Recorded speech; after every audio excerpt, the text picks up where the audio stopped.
Friends, today I bring you a totally impressive recipe, in every sense of the word, to win against the queen's pawn. We've brought many great recipes to the channel, but for me, this is the best one of all to beat the queen's pawn. Pay attention to this. We'll start with knight to f6, the most normal move in the world, right? The most flexible move. We're asking our opponent, what do you want to do? And the move that's most in fashion these days, what is it? The London system. Why? Because it's a super easy system to play, right? Our opponent always brings out their pieces the same way, and it's a very annoying system to play against. Well, today I'm bringing you a move that I've studied in detail. I assure you, I have it studied in detail with some incredible recipes that you're gonna love, and we're gonna cover them all in this video. So if you study this video well, you'll be able to beat anyone who plays this system against you. Pay attention, because here we're threatening pawn takes pawn right from the start, right? And they have several main options. The main one among them is, for example, knight f3, defending the pawn, e3, super normal defending the pawn, right? c3 even, or some adventurous player who likes to take the pawn just so they have an extra pawn. Well, don't worry, because we are going to cover absolutely all of them. And also, for all my friends who love and are fans, of the engine, huh? I assure you that everything I'm going to recommend is also recommended by the engine. I mean, it's a really good opening, so don't ramble on anymore, chess teacher. For example, let's start with the basics. What happens if your friend is a glutton and eats the pawn? Well, this is perhaps what will happen to you the least in your games, but be careful, because the engine says it's a good move, so you need to know how to react. Here, I recommend the move e6, a spectacular move. Why? Because what we are doing is attacking this pawn that they just captured from us directly with the bishop, so that if they keep playing normally, then we will capture this pawn with the bishop, and our position is wonderful. We have developed our pieces super well. We are going to castle on the next move, but of course, the most normal thing is that when we play e6, they won't make it that easy for us, right? To capture this pawn, and they try to make various maneuvers. One of them, very strange, would be queen d4, and another b4, both super bad. If they play queen d4 trying to defend this pawn, friends, which shouldn't be defended, we will play knight c6 attacking the queen, so if it moves, we will capture. But if they keep trying to fight for this pawn, then I'm simply going to recommend the move b6, threatening this pawn with two pieces, right? Then they have to capture, and then we play queen takes pawn. Simply put, what are we doing? Attacking the b2 pie. And this position is very easy to win. If they pull the queen back, they've lost the queen. A wonderful move, bishop b4, pinning the queen, and we're going to win it. If they try to trade queens defending this pawn, which is very logical, we simply give check. And here, after knight c3, we also win the queen with knight d4. So, as you can see, it's very simple to end up winning these types of variations when they try to take the pawn. But don't worry, it won't always end like that. I'm going to show you another little thing that you're gonna love. Here, when they capture the pawn, remember, okay, we must play e6, threatening over here. What happens if they try to defend it? Careful, it gets crazy with the move b4. I've also encountered that a lot. The move b4 is not a good move, okay? What are we going to do? Well, my recommendation is to play knight d5, so that what? We threaten the bishop, and we also threaten the pawn. We're threatening both pieces at the same time. Where does this bishop have to go to defend the other pawn? Well, the only move is bishop d2, right? It defends the bishop because it is moved, and it also defends the pawn that's being attacked by the knight. But then our queen comes in, taking advantage of the open diagonal. Do you see how things are starting to fall into place perfectly? They can't block with the bishop or the knight because we would capture it. We have two pieces attacking, and they would only have one defending. So they can only play c3 here to defend. And this position is wonderful. They can't keep defending the pawn because we'll capture it anyway. You see it, right? If they capture the knight with the pawn, they would lose the rook. So this pawn won't be able to be defended anymore. If they try, for example, to defend it here with this pawn, you capture the rook directly. As you can see, capturing the pawn makes no sense at all. That's why I went through it quickly, because here, when you play this specific variation, forgive me, it's white's turn to play here, eh? When you play this variation, capturing the pawn doesn't make much sense, right? In fact, if they capture the pawn, there's only one variation, friends. Remember well what I'm going to tell you now. A variation that achieves a good idea for white and is still easy to play. Simply, when you play six-sided die, remember, they place the bishop here. Chess teacher, what should I do if they place the bishop here? Because it seems quite annoying. Well, take it easy. It might seem like there's a lot of information in this video. Not at all. It's simple. Please try to understand everything I'm explaining to you, and it'll be very easy for you to play. You must capture this bishop, okay?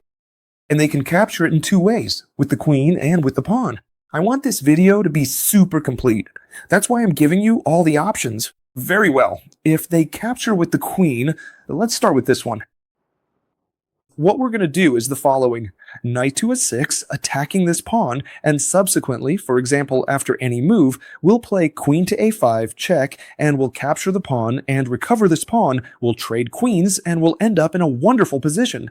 And what happens if, for example, here, after knight to a6 threatening the pawn, they play knight c3, that is, they avoid the check? Very interesting. Well, we're simply going to do exactly the same thing. Queen to a5, and this pawn cannot be defended. Do you see? We're going to trade the pawn, and they're going to have to trade queens if they don't want to lose a lot of time, right? After knight f3, queen takes c5, and our position's going to be wonderful. Very well, but what happens, chess teacher, if here, when we captured this bishop, you remember, right? Instead of capturing with the queen, they capture with the pawn, which places a very uncomfortable pawn here for us, because it's a pawn that really restricts our position. Then it's as simple as playing queen to b6. We attack the pawn, and we attack the other pawn. For now, this one's defended. Therefore, which pawn must they defend no matter what? The b2 pawn. For example, a logical move, b3, but the thing is, we are now going to make a brutal move to attack this pawn. Knight to e4, you're going to love it. I've come across a lot of people, and I'm not joking, friends, who say here, well, if I can't defend the pawn anymore, for example, I'll play this one here.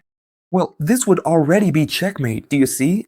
So this knight to e4 not only threatens the pawn, but it also threatens checkmate. They have to be very careful and play e3. And if they don't play e3, well, we deliver checkmate, right? In this case, we would simply capture the pawn. Surely queens would be traded, right? And our position is fabulous.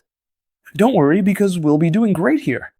Alright, I've explained all the variations of what happens if they take our pawn. Yes, it's true that it was a lot of information, but don't worry, because it's easy to remember. And besides, almost never, I assure you, almost never will they take this pawn. Now the good part begins, friends. Now the good part begins. What happens if they defend this pawn with knight f3? Grave error. A grave error, defending directly with knight c3. And look, it seems like a very normal move, right? Here we are, going to do the following. We will trade the pawn, and we have practically won the game. Or rather, we have won a piece. Look how simple it is. If they defend with knight f3, which is a very commonly used move, they have already lost the game. Why? Because now we are going to play the wonderful e5, threatening both pieces at the same time. And many of you might be thinking, look, chess teacher, you're going completely crazy. It's true that you're threatening two pieces at once, but this pawn isn't defended by anyone. They can simply capture it. I mean, if they don't capture it, we're going to capture one of the two pieces, right? But if they do capture it, then queen to a5, check, and I'm going to take the bishop. I mean, for example, after knight to c3 blocking the check, I'm going to gobble up the bishop, and I'll be up a bishop. I mean, as you can see, right at the very beginning, if they decide to defend here with the knight, it really changes the whole dynamic of the position. Remember, we play c5. If they defend with the knight, they've already lost a pawn for a pawn, and we play e5. Very good. So what happens if they play the most normal move of all? The most normal one of all is this, e3. Why is this the most normal one of all? Because if we capture, we continue to maintain a very good structure, right? I'm talking from the white side, you know? So here I have a fabulous idea that you're gonna love. As I tell you, this preparation is gonna be very good for facing our opponents. In fact, friends, the most loyal followers of the channel know that I am currently playing in a tournament, and I am playing this right here.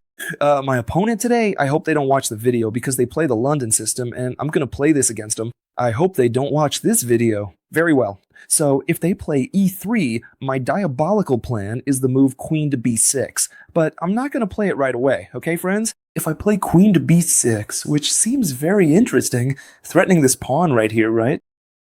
My opponent has a very subtle move, which is knight to c3, and now we would capture this pawn, but, well, the game would remain quite even, okay? So I'm going to make a very good intermediate move that you're going to love if they play e3 against you, which I repeat, pay attention because this is what they'll play against you the most, e3. We are going to play knight to d3, okay? Our opponent here has several options. The most logical one, without a doubt, well, if at any point an opponent thinks of trading this bishop for this knight, perfect, right? You capture with the rook, and they've handed you the bishop pair for nothing, yeah? Same thing if they don't move this bishop away. If they don't move this bishop, we capture it and we get the bishop pair for nothing. But the most normal thing is for this bishop to retreat, and it only has one good retreat, because if it comes here or here, we're going to kick it out. For example, if it comes here, h6, and it's going to have to retreat. If it comes here, we're going to play d6, and it's giving us a free move, and it's going to have to retreat. So the only good move after knight d5 seems to be bishop g3. And now, look at that change. Queen d6. They no longer have the move knight c3, because we would have, pay attention, knight takes knight, pawn takes pawn. And now, after the move, for example, queen a5, we would be putting a lot of pressure on this point. In fact, too much pressure. We could even come in through here, hitting here, hitting here. These pawns are doubling. So it wouldn't be a very good idea, in this case, this knight, is here when we play queen b6 to come with the knight to c3. If I tell you, think for a moment, okay? All of you, think. I am threatening this pawn right here. What would you play? I'm practically sure that y'all would play the most normal one. b3 is the only move, right? That defends the pawn. Because if we bring the queen, this starts to get pretty messy. For example, I capture here and I win a pawn, right? So the most normal one is b3. There's no doubt about it. And when they play b3, we are going to do the following. Pay attention, okay? The move g6. You are going to love this preparation. We take advantage of the fact that they have weakened this diagonal to enable our bishop, and this capture right here with this bishop here is going to be devastating. And many of you might be thinking, what happens if my opponent now plays a very good move, like bishop e5, attacking our rook? Well, we're going to see that now. If they don't play it, and, for example, they play something more normal, like, c4 comes to mind, right? Threatening this knight more or less, then they're letting us enter with the queen. Queen of 5, they should cover with the knight here, since it wouldn't be possible here. When they cover with the knight, we could simply continue applying pressure with knight c3, the queen, and this position's quite good for us. We will trade, we will place the bishop here, that is to say, friends, here, let's set this back as it was. This is here. When we play, and this is here, let's do everything right so nothing escapes me. When we play, g6 to place the bishop on this amazing diagonal, our opponent has a better move than the others. And it is, as I just told you, bishop e5, to avoid precisely all these messes. And we must know how to react against this move, okay? Important. What we want to do, even if it seems strange, is to go back with the knight. We are in no rush. Our position is better. We are going to play a positional game. We will be able to play knight c6, hitting these 2 points, first exchange here, then knight c6, bishop b7. This diagonal is ours. If some genius decides to double these pawns of ours here, great, because no one will be able to defend the dark squares. So our bishop is really going to be an absolute beast. That is why exchanging here would not be a good idea, and the game could continue. For example, knight f3 comes to mind. We would logically continue with bishop g7. As you can see, I'm playing in a supernatural way, covering all the options. You're super prepared, and can always win once you've studied this video. We're going to play bishop g7. Our plan is simple, right? In case they ever capture this pawn, which is a good move, for example, in this case, we'll simply recapture it with the queen, okay? And it would simply be a pawn exchange. And besides, we're coming in strong with the queen.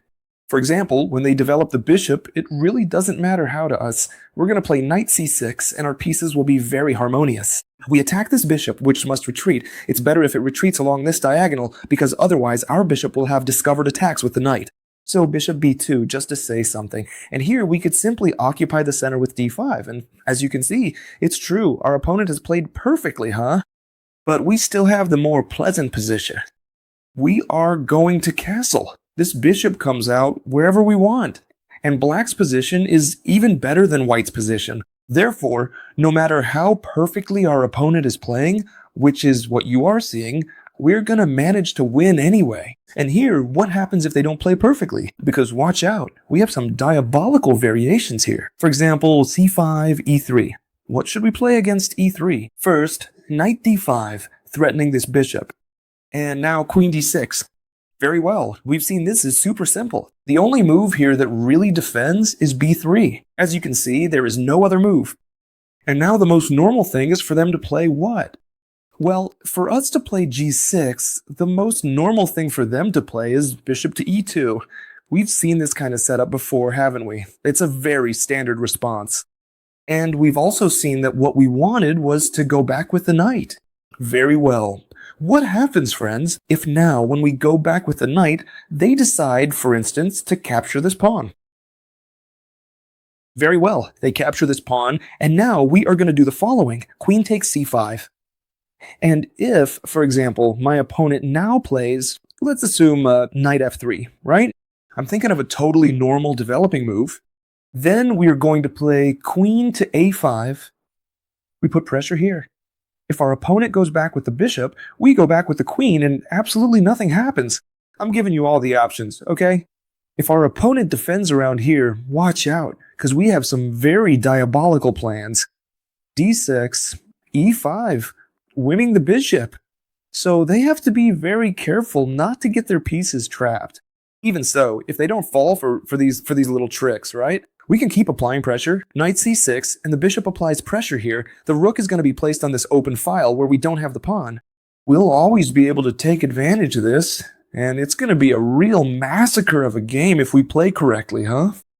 And now, very importantly, I know I'm being a broken record, friends, but I want you to have everything under control. You can watch the video as many times as you need to.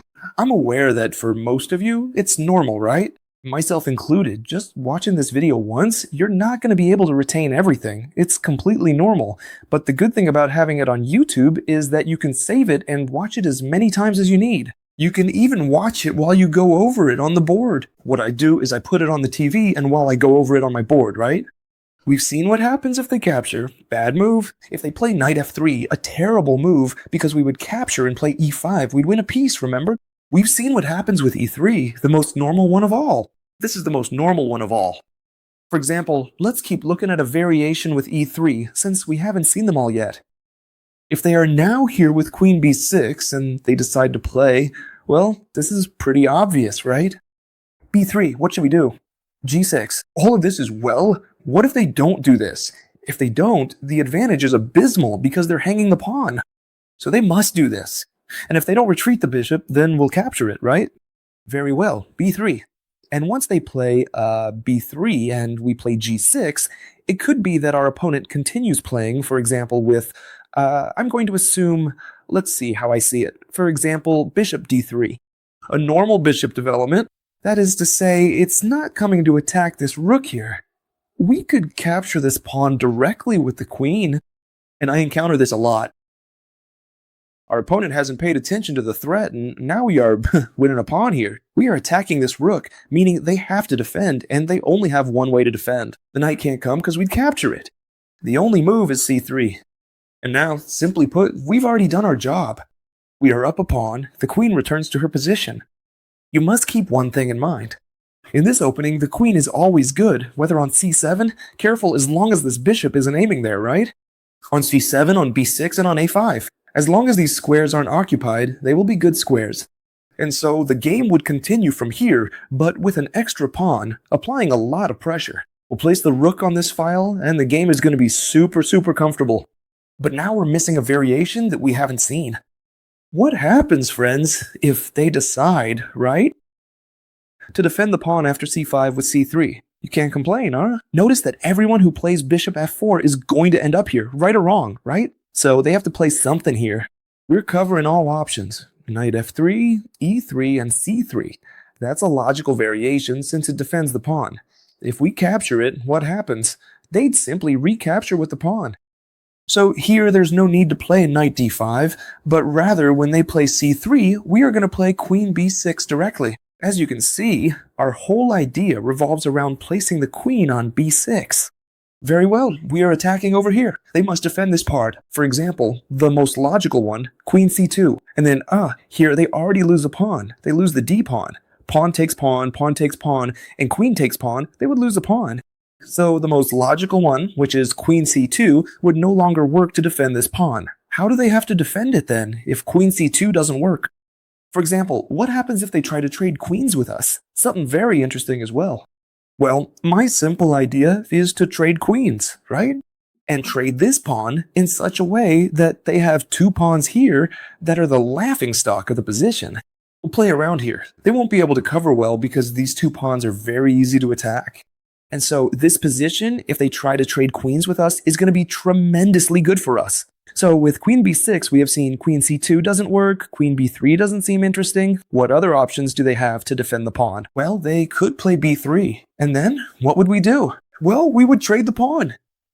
It's true that now we don't win any pawn because it's well defended by the queen, but then our knight would come in. And the good thing about this opening is that even if you don't memorize it, and it's likely that nobody memorizes all of this, you'll be able to draw your own conclusions during the game, start creating threats against your opponent, which is very simple really, and then your opponent will have to keep defending everything until they just can't anymore. For example, here we attack with two pieces. Logically, for the moment they can defend, but we can keep attacking. And here, for example, we have the wonderful move e5, which attacks the bishop and attacks the pawn, right? This pawn can be captured. In fact, yes, it should be captured, because if it isn't captured, we win a pawn here. So it should be captured with a pawn or a bishop. It really doesn't matter to us. If they capture with the pawn, which seems stronger, bishop b4 check, they have to get out of check. For example, knight d2 comes to mind, the only move, because it can't come here and otherwise the king would have to move. Knight d2, and when the knight comes to d2, we jump with the other one and start applying a lot of pressure. This knight can only be defended in one way, with knight f3. Notice that what I'm doing is applying pressure and pressure and pressure. You shouldn't memorize all of this, just keep applying pressure. For example, how do we keep applying pressure? This knight is aiming here, so we play this spectacular g5. And you'll say to me, hey teacher, this pawn is being attacked by two pieces, only defended by one. How do I continue here?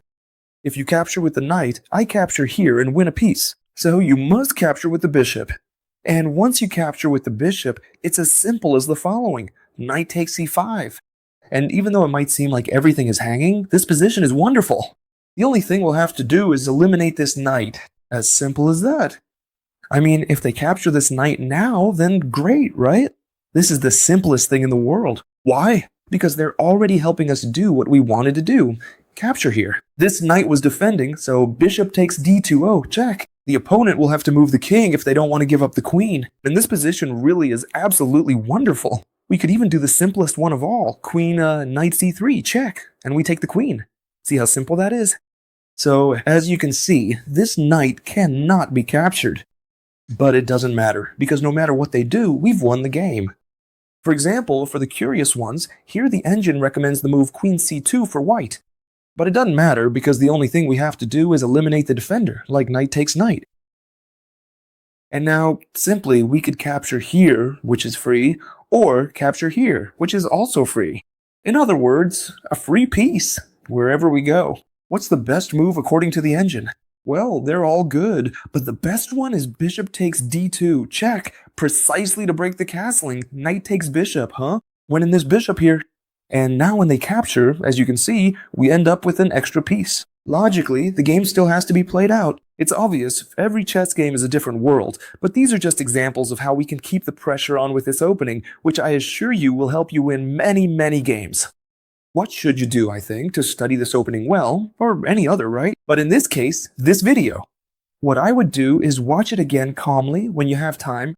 For example, put it on the TV and go over it. Why? Because this is a video about understanding all the moves, not memorizing them. Because if you try to memorize them all, the most likely thing is that you won't remember them. That's totally normal, because there are so many moves. My idea is to explain all these moves while you understand them, and in that way, you'll improve your chess level. So if you like this video, leave me a big like. It doesn't cost you anything at all, and it lets me see that you love these videos. And that way, well, I'll make many more videos like these, so you can enjoy them daily, okay? So, well, if you're subscribed to the channel, you'll see another one tomorrow, and that's it. I hope you love this video, and as always, we'll see each other tomorrow in the next one, friends. Bye.